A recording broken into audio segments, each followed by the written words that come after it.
உனக்கு யார ரொம்ப பிடிக்கும்? எனக்கு எங்க அப்பா தான் மிஸ் ரொம்ப பிடிக்கும்.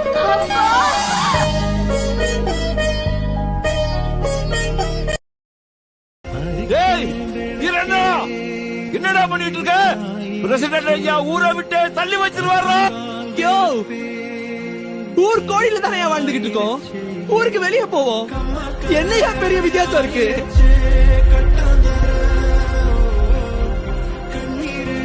கோயில்ல இருக்க கடல் நான் இது வரைக்கும் பார்த்தது இல்ல, பள்ளிக்கூடத்துல தாயா பார்த்தேன். எங்க கடவுள் யாரு?